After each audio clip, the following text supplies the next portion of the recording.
Thank you very much. I shall take it as read that, given as Mark has just said, what UKOM does as the industry body that sets and governs the standard for online audience measurement in the UK is not particularly glamorous, which is a bit of a given. I shall take that as a reflection on the fact that I was given a 5-minute slot as opposed to the 15 or 20 of the others. But that's okay, so I shall whiz through that.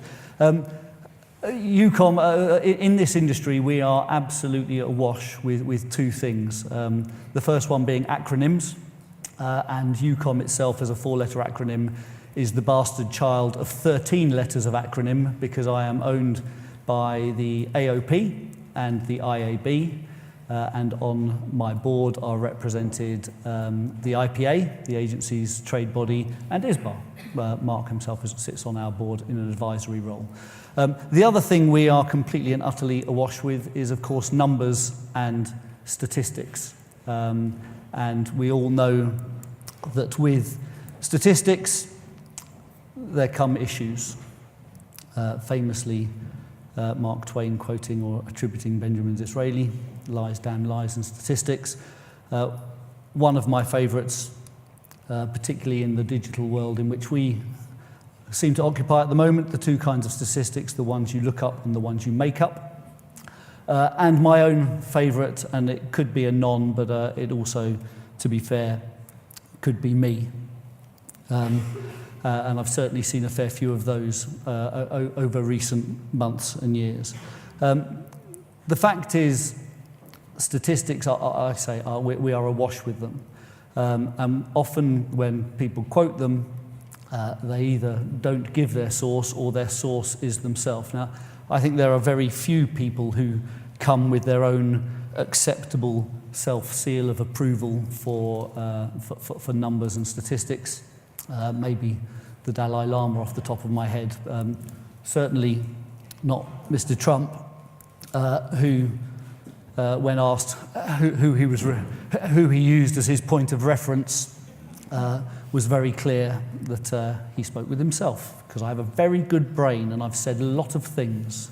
If only that was the only criteria. The reason you can't say that, the reason you can't just have yourself as your reference, is it brings with it a natural bias. Now, does anybody in the room know who this is? Go on, Mr. Reeves. Is it who? Jean Shrimpton? No, it's not. It's Mandy Rice Davis.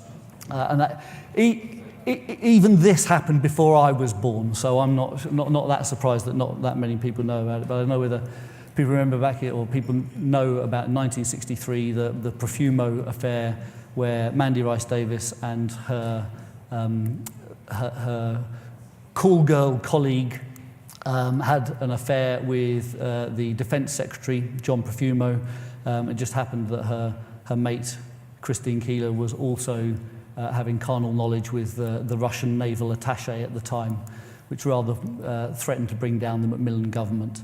And in the court case, it was put to her by the defence counsel that Lord Astor denied actually having sex with her at Clevedon at the same time that Christine Keeler was getting to know John Profumo.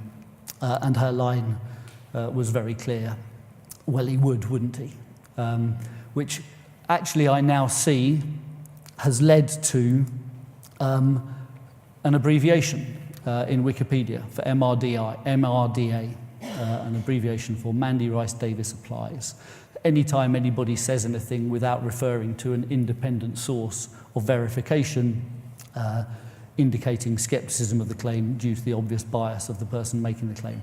And I think we all need to need to call that a little bit more frequently and a little bit more on the front foot going forward. Even the Donald knows that he has to occasionally refer to other sources, although I don't think he's fully understood the idea of independence of reference just yet. The fact is, we have to be able to trust the numbers.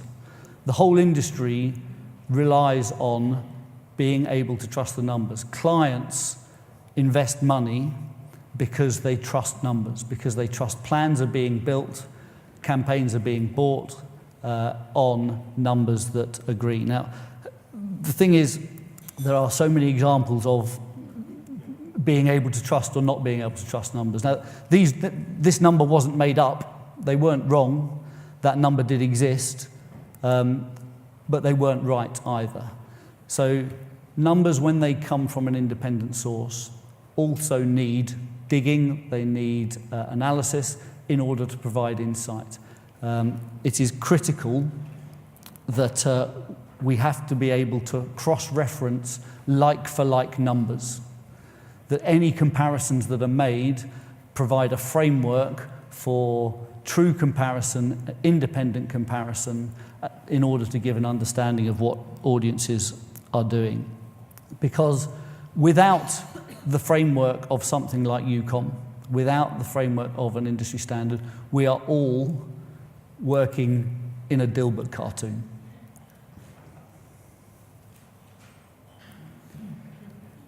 It's just not possible for an industry to work properly and for you guys to go on the offensive against behemoths that have a great deal of data and a great deal of numbers and a great deal of credibility without being able to call out the independents. It is so important that you are on the front foot, that when you are talking to planners or talking to clients, that clients can trust that the framework of a plan has been built on independently verified numbers. And that is what UKOM, with its exclusive supplier ComScore, supply for UK online audiences. And I would suggest that as part of this discussion about what clients need to be able to trust that there is an industry standard. UKOM is it. Thank you.